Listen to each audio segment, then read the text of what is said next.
ಓಂ ಶ್ರೀ ದುರ್ಗಾಯ ನಮಃ. ನಾನು ನಿಮ್ಮ ಶೇಖರ.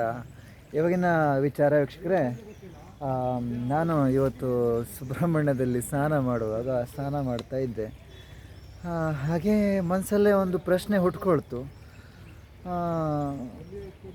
ಹುಟ್ಕೊಂಡಾಗ ಓಂ ಸುಬ್ರಹ್ಮಣ್ಯಾಯ ನಮಃ ಅಂತ ಕರೆದಾಗ ನೀರಲ್ಲಿ ನಾನು ಮುಳುಗಿ ಕರೆದಾಗ ನನಗೆ ಸುಬ್ರಹ್ಮಣ್ಯ ಹಾವಿನ ರೂಪದಲ್ಲಿ ಕಾಣಿಸಿದ್ದು. ನಾನು ಮನಸ್ಸೊಳಗೆ ಅಂದ್ಕೊಂಡೆ, ಹಾಗಿದ್ರೆ ಹಾವುಗಳು 5 ಹೆಡೆಯ ಹಾವುಗಳು, ಹಾಗೆ 7 ಹೆಡೆಯ ವಿಷ್ಣು ಸರ್ಪಗಳು, ಹಾಗೆ ವಾಸುಕಿ ವಂಶದವರೆಲ್ಲ ಹಾಗಿದ್ರೆ ಹುತ್ತದಲ್ಲೆಲ್ಲ ಇಲ್ವಾ ಅಂತ ಮನಸ್ಸೊಳಗೆ ಪ್ರಶ್ನೆ ಹಾಕ್ಕೊಂಡೆ. ಈಗ ಯಾವುದೇ ಒಂದು ಹಾವುಗಳಾಗಿರಲಿ ಹುತ್ತದಲ್ಲಿಲ್ಲ ವೀಕ್ಷಕರೇ, ಎಲ್ಲ ನೀರೊಳಗೆ ಇದೆ. ಈಗ ವಿಷ್ಣು ಸರ್ಪ ಆಗಿರ್ಬೋದು, ವಾಸುಕಿ ವಂಶದವರಾಗಿರ್ಬೋದು, ಹಾಗೆ ಶ್ರೀ ಸುಬ್ರಹ್ಮಣ್ಯರಾಗಿರ್ಬೋದು, ಅವರೆಲ್ಲ ನೀರಲ್ಲೇ ಇದ್ದಾರೆ. ಹಾಗಾಗಿನೇ ನೋಡಿ, ಕೆಲವರು ನೀರಲ್ಲಿ ಇಳಿಯೋಕ್ಕೆ ಭಯಪಡ್ತಾರೆ, ನೀರಲ್ಲಿ ಸ್ನಾನ ಮಾಡೋಕ್ಕೆ ಭಯಪಡ್ತಾರೆ.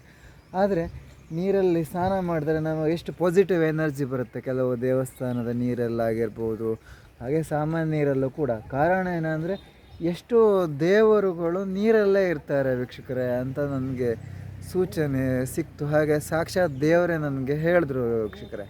ಸರಿನಾ, ನನಗೆ ತುಂಬ ಖುಷಿಯಾಯಿತು ಮನಸ್ಸಿಗೆ. ಮತ್ತು ಏನು ಗೊತ್ತಾ, ಈ ಸುಬ್ರಹ್ಮಣ್ಯದ ನೀರಲ್ಲಿ ಎಷ್ಟು ಹೊತ್ತು ಮುಳುಗಿದ್ರೂ ನಮಗೆ ಉಸಿರೇ ಕಟ್ಟಲ್ಲ. ಅಂದರೆ 3 ನಿಮಿಷ 4 ನಿಮಿಷ ಕೂಡ ಇರ್ಬೋದು ಮನಸ್ಸು ಮಾಡಿದ್ರೆ, ಅದಕ್ಕೆ ಹೆಚ್ಚಿನ ರೀತಿಯಲ್ಲೂ ಇರ್ಬೋದು. ಕಾರಣ ಏನಂದರೆ, ಎಷ್ಟೋ ಸುಬ್ರಹ್ಮಣ್ಯರ ಒಂದು ಮರಿ ಮಕ್ಕಳು ಎಲ್ಲ ನೀರೊಳಗೆ ಇದ್ದಾರೆ, ಒಂದು ಹೊಟ್ಟೆ ಒಳಗೆ ಅಂತ ನನಗೆ ಸೂಚನೆ ಸಿಕ್ತು. ಬರೀ ನಮ್ಮ ಸುಬ್ರಹ್ಮಣ್ಯರ ನೀರಲ್ಲಿ ಅಂತ ಅಲ್ಲ, ಎಷ್ಟೋ ದೊಡ್ಡ ದೊಡ್ಡ ಸಿಹಿ ನೀರಲ್ಲಿ, ಹಾಗೆ ದೊಡ್ಡ ದೊಡ್ಡ ಹೊಳೆ ನೀರು ಎಲ್ಲ ಬೇಕಾದಷ್ಟಿದೆಯಲ್ಲ, ಎಲ್ಲ ಕಡೆನೂ ಇರ್ತಾರೆ ಅನ್ನುವಂತಹ ಒಂದು ವಿಷಯ ಅರ್ಥ ಆಯ್ತು ನನಗೆ ಇವತ್ತು. ಇದು ಒಂದು ಹೊಸ ವಿಚಾರ ಆಗಿರೋದ್ರಿಂದ ನಿಮ್ಮ ಜೊತೆ ನಾನು ಹಂಚ್ಕೊಳ್ಳೋಣ ಅಂತ ಹಂಚ್ಕೊಂಡೆ ವೀಕ್ಷಕರೇ. ನೋಡಿ ಅಲ್ವಾ, ಎಷ್ಟು ವಿಚಿತ್ರ. ನಾವಿಲ್ಲಿ ಕೆಲವೊಂದು ತಿಳ್ಕೊಳ್ಳೋದು ತುಂಬ ಇರ್ತದೆ. ಯಾಕಂದರೆ ಈಗ ಸುಬ್ರಹ್ಮಣ್ಯ ಹಾವು ಈಗ ಮೇಲ್ಗಡೆ ಬಂದರೆ ಜನ ಸರಿ ಇಲ್ಲ ಅಲ್ವಾ, ಎಷ್ಟು ಜನ ಅದನ್ನು ಹೊಡೆದೇ ಹಾಕ್ತಾರೆ ಅಲ್ವಾ. ಕಣ್ಣಿಗೆ ಕಂಡ್ರೆ ಬಿಡೋದೇ ಇಲ್ಲ. ದೇವ್ರ ಮನೇಲಿ ಕಂಡ್ರೆ ಕೈ ಮುಗಿತಾರೆ, ಅದೇ ಹೊರಗಡೆ ಎಲ್ಲರ ಮನೆ ಹತ್ರ ಬಂದರೆ ಹೊಡೆದಾಕ್ಬಿಡ್ತಾರೆ. ಅಷ್ಟು ಕಟುಕ ಜನರು. ಅದಕ್ಕೆ ನೋಡಿ, ಸುಬ್ರಹ್ಮಣ್ಯರೆಲ್ಲ ಈಗ ನೀರೆಲ್ಲ ಇರ್ತಾರೆ. ಅದಕ್ಕೆ ಎಷ್ಟೋ ಜನ ನೀರಲ್ಲಿ ಹೋದವರು ಮತ್ತು ಮೇಲೆ ಬರೋದೇ ಇಲ್ಲ ಸ್ನಾನ ಮಾಡೋಕ್ಕೆ ಹೋದವರು. ಎಷ್ಟೋ ಜನ ನೀರಲ್ಲಿ ಸತ್ತೋಗೋರು ಕೂಡ ಇದ್ದಾರೆ. ಯಾಕಂದರೆ ಪಾಪ ಮಾಡಿದವರು, ಕರ್ಮ ಮಾಡಿದವರು, ಕೆಟ್ಟ ಕೆಲಸಗಳನ್ನು ಮಾಡಿದವರೆಲ್ಲ ಇರ್ತಾರಲ್ಲ, ಅಥವಾ ಹಾವುಗಳನ್ನು ಸಾಯಿಸಿದವರು, ಇಂಥವರೆಲ್ಲ ನೀರಿಗೆ ಇಳಿಯೋಕ್ಕೆ ಭಯ ಪಡೋದು ಹೌದು. ಮತ್ತು ನೀರಿಗೆ ಇಳಿದ್ರೆ ಕೆಲವರು ಬರೋದು ಇಲ್ಲ. ನೀವು ನೋಡಿದ್ದೀರಲ್ಲ, ಎಷ್ಟು ಜನ ಸಮುದ್ರಕ್ಕೆ ಸ್ನಾನ ಮಾಡೋಕ್ಕೆ ಹೋದವರೆಲ್ಲ ಎಷ್ಟು ಜನ ಸಾಯ್ತಾ ಇದ್ದಾರೆ ಅಂತಲ್ಲ ಇವತ್ತಿನ ದಿನ.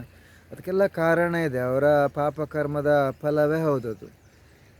ನಾನು ನೋಡಿದ ಪ್ರಕಾರ ಸಮುದ್ರಗಳಲ್ಲೆಲ್ಲ ಎಷ್ಟೋ ಜನ ಸ್ನಾನ ಮಾಡ್ತಾ ಮಾಡ್ತಾ ಮಾಡ್ತಾ ಸತ್ತು ಹೋಗ್ತಾರೆ. ಸರಿನಾ, ಆಮೇಲೆ ಅವರನ್ನು ಹುಡುಕೋರು ಇಲ್ಲ, ಹುಡುಕೋಕ್ಕೂ ಸಿಗೋದಿಲ್ಲ. ಅವರು ಸ್ನಾನ ಮಾಡ್ತಾ ಮಾಡ್ತಾ ಮಾಡ್ತಾ ಮೈ ಮರೆತು ನೀರೆಲ್ಲ ಹೋಗಿಬಿಡ್ತಾರೆ ಮೀನಿಗೆ ಆಹಾರವಾಗಿ. ಇದೆಲ್ಲ ನಡೆಯುತ್ತದೆ. ಅರ್ಥ ಆಯ್ತಾ?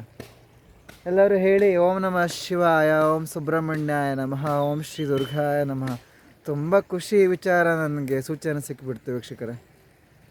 ಅದಕ್ಕೆ ನನಗೆ ಸುಬ್ರಹ್ಮಣ್ಯಕ್ಕೆ ಬಂದರೆ ನೀರಲ್ಲಿ ಸ್ನಾನ ಮಾಡ್ತಾಯಿದ್ರೆ ನನಗೆ ನೀರಿಂದ ಹೊರಗಡೆ ಬರೋಕ್ಕೆ ಮನಸ್ಸು ಬರೋದಿಲ್ಲ.